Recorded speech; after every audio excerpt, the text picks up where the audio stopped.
Shibuya incident arc one of the most important और deadliest arc है पूरे jujutsu Kaisen world में, क्योंकि उसी आर्क में हमें कई सारे प्लॉट्स देखने को मिलेंगे। इसमें हमें गोजो का सील होना, सुकुना का अपने 50 फिंगर स्ट्रेंथ में वापस आना और वापस से तोजी फुशिगोरो को फाइट करते हुए देखना, ये सभी इसी आर्क में दिखाए जाएंगे।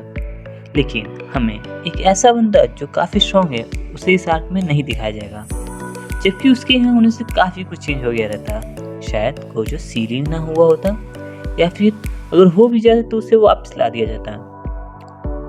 Welcome to my YouTube channel guys. तो आज हम बात करेंगे क्या होता अगर one of the deadliest arc में one of the deadliest sorcerers को ला देते, यानी कि क्या होता अगर Yuta Okkotsu Shibuya incident arc के दौरान अफ्रीका में ना होगा, शिबुया में होता। तो चलिए जानते हैं। किंजाकू का प्लान तो काफ़ी स्ट्रॉन्ग था, इसलिए इसमें मेन इवेंट्स में ज़्यादा कुछ चेंजेस हमें देखने को नहीं मिलता, क्योंकि उसे अगर मालूम होगा कि यूटा जैसा कोई पावरफुल सॉर्सरर भी इस इंसिडेंट का दौरान रहेगा, तब वो उसको टैकल करने के लिए अलग से एक प्लान बना लेगा, जैसा कि उसने गोजो के लिए बनाया था। लेकिन प्रिज्म रेल्म एक ही होने के कारण वो सिर्फ गोजो को ही सील कर पाएगा और यूटा बच जाएगा, क्योंकि गोजो ज़्यादा बड़ा खतरा रहेगा किंजाकू के प्लान के लिए।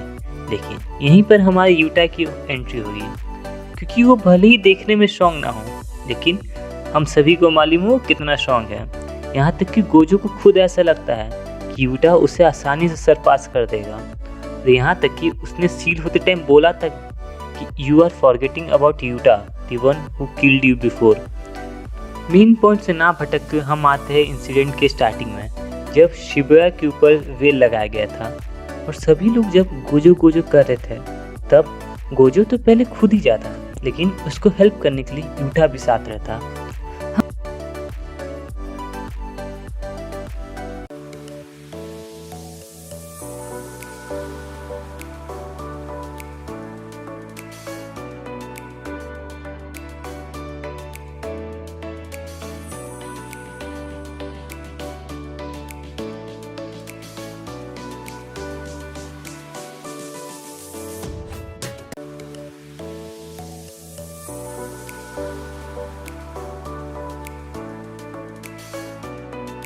और शिबुया के ऊपर एक वेल लग गया है और गोजो वेल के अंदर है, और बाकी सारे इन्फॉर्मेशन उसे दे दिए जाते हैं। और जैसे कि हमें मालूम है कलिंग गेम के दौरान यूटा सोलो फाइट करता है, तो यहाँ पर भी वो मोस्ट प्रोबेबली वो सोलो ही फाइट करेगा, या फिर हो सके तो अपनी क्रश मागी के साथ मिलकर फाइट करे। यूटा अकेले इतना पावरफुल है कि वो स्पेशल गेट कर्सेस को तो ईजिली एग्जीक्यूट कर सकता है, इसीलिए गोजो को सील हो जाने के बाद भी यूटा ही एक अकेला बंदा है जो आसानी से गोजो को वहां से बाहर निकालने में मदद कर सकता है। यहाँ पर किंजाकू भी शांत नहीं बैठेगा, उसको भी हजारों साल का एक्सपीरियंस है जुजुत्सु और कर्स एनर्जी को लेकर। उसने मेकामारू, जिसने उसके प्लान को वर्ड बाय वर्ड सुना था, फिर भी उसको आसानी से मार दिया था, इसलिए इतना भी आसान नहीं हुआ कि यूटा आया और तुरंत ही सभी को मारकर गोजो को वापस ला देगा। किंजाकू का प्लान स्टार्टिंग से गोजो के सील होने तक सेम ही रहेगा और उसमें कोई चेंजेस नहीं होगा, लेकिन जब यूजी सभी को चिल्लाकर गोजो के सील होने के बारे में बताएगा, तब यहाँ से हमें कई सारे चेंजेस देखने को मिलेंगे, क्योंकि अब इस टाइम पर यूटा जाएगा डाउन क्लोज पर जहाँ पर गोजो सील हुआ है, ताकि उसे बचा सके, तो इसलिए वहाँ तक का रास्ता क्लियर कर सकता है due to his exceptional abilities and powers. इसमें तो कोई डाउट नहीं है कि यूटा के सामने कोई भी कर्स स्पीड्स आता है तो उसे आसानी से नहीं मार पाए। लेकिन अनटिल अनलेस माहितो, जोगो या ड्रैगन जैसा कोई स्ट्रॉन्ग कर्स स्पीड आ जाए, लेकिन उन लोगों को भी यूटा एग्जीक्यूट तो कर ही देगा, लेकिन उसे थोड़ा ज़्यादा टाइम लगेगा इन लोगों को मारने में और गोजो को बचाने में। ये सबसे ज़्यादा इंटरेस्टिंग तो तब होगा जब यूटा तोशी फुजिगोरो से 1-to-1 फाइट करेगा, क्योंकि जब से तोजी वापस आया था तब से वो स्ट्रॉन्ग यूजर्स को ही ढूंढ रहा था, और हम सभी को मालूम है कि यूटा कितना पावरफुल है, इसलिए तोजी और यूटा की फाइट होनी तो कंफर्म है, और ये फाइट काफ़ी एपिक होगी। और अब जो मैं बोलूँगा उस पर मुझे हो सकता है काफ़ी लोग गाली सुनाएं, लेकिन ये सच है, यूटा जो है वो तोजी को इस बैटल में हरा देगा, क्योंकि वो अपने स्टार्टिंग के फेज में ही इतना स्ट्रॉन्ग था।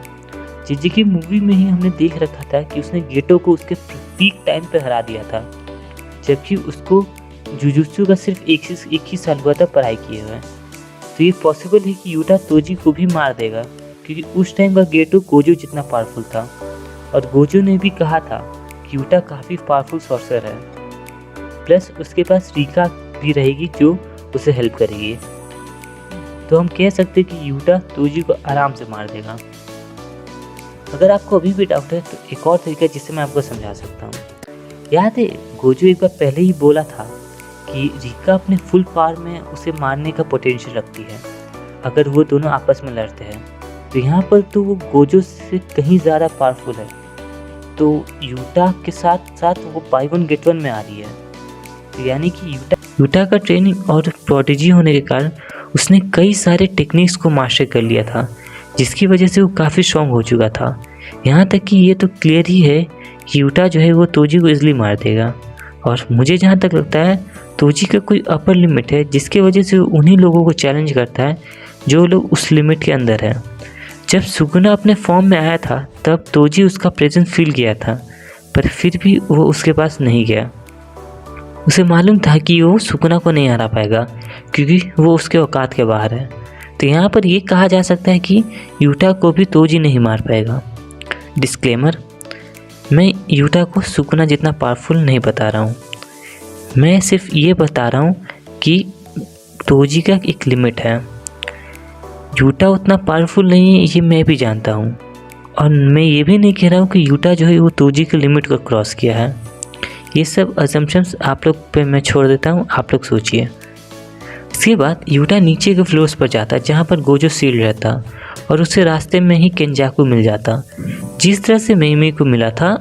तो ये पॉसिबल है कि इस टाइम पर यूटा ब्रेकडाउन नहीं होगा गेटो को देखकर, क्योंकि हमने देख रखा है कर्लिंग गेम के टाइम पे यूटा स्टार्टिंग से ही लो और डिप्रेस था, लेकिन रियू के फाइट के बाद वो ठीक हो जाता है क्योंकि रियू ने उसको पुश किया होता अपने लिमिट्स को एक्सीड करने में। तो ऐसा हो सकता है कि गेटो को देखकर वो ज़्यादा शॉक में ना हो, लेकिन यहाँ पे मुझे ये नहीं लगता है कि गेटो वही सब स्पिरिट्स को छोड़ेगा जो उसने मेइमेई के टाइम छोड़ा था, क्योंकि यूटा उन सभी कर्स स्पिरिट्स को आसानी से मार देगा। इस टाइम हो सकता है केंजाकू जो है वो स्मॉल पॉक्स डीटी और कुरोरोशी दोनों को साथ ही छोड़ दे यूटा से लड़ने के लिए। और केंजाकू भी यही सोच रहा होगा कि इस बंदे में ऐसा क्या है जो सभी लोग उसका इतना हाइप बना कर रखते हैं। यूटा के लिए स्मॉल पॉक्स डीटी को हराना आसान होगा, लेकिन कुरोरोशी को हराने में उसको थोड़ा प्रॉब्लम होगा। कर्लिंग गेम के दौरान देखा था कि उसने उसको अच्छी फाइट दी थी, अनटिल अनलेस यूटा आरटीसी का यूज़ करता है। वो जैसे ही आरटीसी का यूज़ करेगा वो तुरंत ही उसे हरा देगा। हो सके तो इस फाइट में उसे रिका की हेल्प लेने की ज़रूरत भी ना पड़े, मुझे तो यही लगता है। लेकिन कईयों को ऐसा भी लगेगा कि रिका की हेल्प लेना पड़ेगा ताकि वो दोनों को डिस्ट्रैक्ट कर सके। केंजाकू जो है वो जोगो या माहितो में से किसी को यूटा से लड़ने के लिए नहीं भेजेगा, क्योंकि उसको मालूम है कि ये दोनों उसके लिए काफ़ी इम्पोर्टेंट है। इसलिए वो टेगोन को भेज सकता है यूटा से लड़ने के लिए, जब यूटा दोनों कर्सेस को एग्जीक्यूट कर देगा। अब आप ये देख रहे हैं यूटा एक बड़ा थ्रेट बनता जा रहा है केंजाकू के प्लान के लिए, इसलिए यूटा को कम समझना बेवकूफ़ी होगा। और जोगो जो है वो सुकुना को रिलीज़ करने में लग जाएगा, और जब सुकुना रिलीज़ हो जाएगा तब एक बड़ा थ्रेट सामने आएगा यूटा और बाकी सभी के लिए, स्पेशली यूटा के लिए, क्योंकि उसको फिर समझ नहीं आएगा कि क्या उसको पहले गोजो को बचाना चाहिए या फिर सुकुना को रोकना चाहिए। आपको क्या लगता है यूटा अगर होता तो क्या करता? जहाँ तक मेरा सवाल है, मेरे हिसाब से वो पहले गोजो को छुड़ाने का सोचता, क्योंकि उसको भी तो सुकुना का प्रेजेंस फील हो गया होगा और उसको मालूम पड़ गया होगा कि सुकुना को हराना उसके अकेले की बस की बात नहीं है, इसलिए उसको गोजो की हेल्प लेनी ही पड़ेगी, जिसके लिए उसको पहले गोजो को रिलीज़ करना होगा। तो गोजो को रिलीज़ करने का सोचेगा ताकि वो लोग मिलकर सुकुना को रोक पाए, लेकिन ये हो नहीं पाएगा क्योंकि हमने एनिमे में देख रखा है कि सुकुना वापस आने के बाद कितना डिस्ट्रॉय करता है। यूटा को न चाहते हुए भी उससे लड़ने जाना होगा, और ऐसा होगा भी क्यों नहीं। केंजाकू अपने कर्सेस की मदद से यूटा को इतनी देर तक तो रोक ही पाएगा जब तक प्रिजन रेल्म गोजो को पूरी तरह से सील नहीं कर लेता, क्योंकि उनके पास कुछ ही टाइम हो था गोजो को रिलीज़ करने का। क्योंकि एक बार प्रिजन रेल्म अच्छी तरह से गोजो को रोक लेता है तो उसके बाद वो लोग को गोजो को अनसील करने के लिए एंजल का हेल्प लेना होगा। अगर आप एंजल के बारे में नहीं जानते तो मैं आपके लिए एक अलग से वीडियो ले आऊँगा जिसमें एंजल और कर्लिंग गेम के बारे में एक्सप्लेन कर दूँगा। Please let me know in the comments. अगर यूटा का फाइट 50 फिंगर स्ट्रेंथ सुकुना से होगा तो क्या होगा? तो चलिए जानते हैं क्या होगा। एक बात तो कंफर्म है, यूटा जो है वो स्टार्टिंग से अपने फुल पोटेंशियल में लड़ना स्टार्ट कर देगा और उसको रिका को भी फुली मैनिफेस्ट करना होगा ताकि वो लोग सुकुना से लड़ पाए, क्योंकि यूटा को मालूम है कि सुकुना कितना बड़ा थ्रेट है उन सभी के लिए। शुरुआत में तो हो सकता है सुकुना जो है वो यूटा को सीरियसली ना ले और उसे नॉर्मल वाला फाइट करे, लेकिन थोड़ी देर फाइट करने के बाद उसे भी मालूम पड़ जाएगा कि यूटा कौन सी चीज़ है। यूटा ऐसे ही सेकंड मोस्ट पावरफुल सॉर्सर नहीं है। इस बैटल में तो हम सभी को मालूम है कि कौन डोमिनेट करेगा। ऑब्वियसली सुकुना यूटा को डोमिनेट करेगा, क्योंकि ये दोनों का कोई मैच ही नहीं है। यहाँ गोजो से सुकुना नहीं संभला गया, ये तो फिर भी उससे कम पावरफुल है। इसलिए इसमें यूटा और रिका को अपने लिमिट्स को ब्रेक करना होगा और अपने पावर्स को नए लेवल पर लेकर जाना होगा, तभी वो लोग सुकुना से लड़ पाएंगे। और जहाँ तक मुझे लगता है रिका सुकुना के कर्सेस को भी कॉपी नहीं कर पाएगी, क्योंकि उसको कॉपी करने के लिए अपने ओपोनेंट का कोई एक छोटा सा पार्ट खाना होता है ताकि वो उसके टेक्निक को कॉपी कर सके।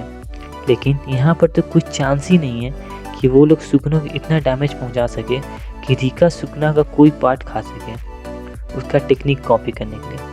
तो ये तो ऑलमोस्ट वन साइडेड बैटल होगा अगर रिका और यूटा अपने लिमिट्स को ब्रेक नहीं किए तो।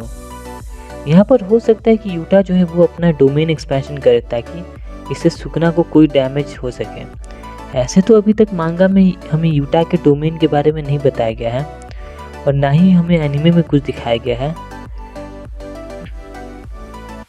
लेकिन मुझे जहाँ तक लगता है उसका डोमेन कुछ अलग टाइप का होगा। इसमें रिका तो बाहर रहेगी, लेकिन अंदर पर वो अनलिमिटेड कर्स एनर्जी को यूज़ कर पाएगा और साथ ही साथ अलग अलग टाइप की कॉपीड कर्स टेक्निक्स को भी।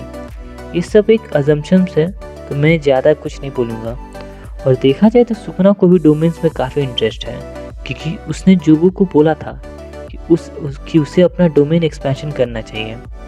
यूटा के डोमेन एक्सपेंड करते ही सुकुना भी शायद अपना डोमेन खोले, और हमें यहाँ पर मालूम है कि इस डोमेन वॉर में किसका डोमेन एक्सपेंशन जीतेगा, none other than Sukuna the king of curses.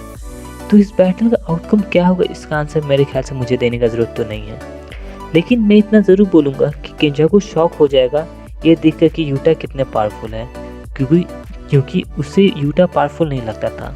लेकिन जब वो सुकुना को एक मस्त वाला फाइट देगा तब उसे रियलाइज़ होगा कि गोजो यूटा के बारे में यूं ही ऐसे नहीं बोल रहा था।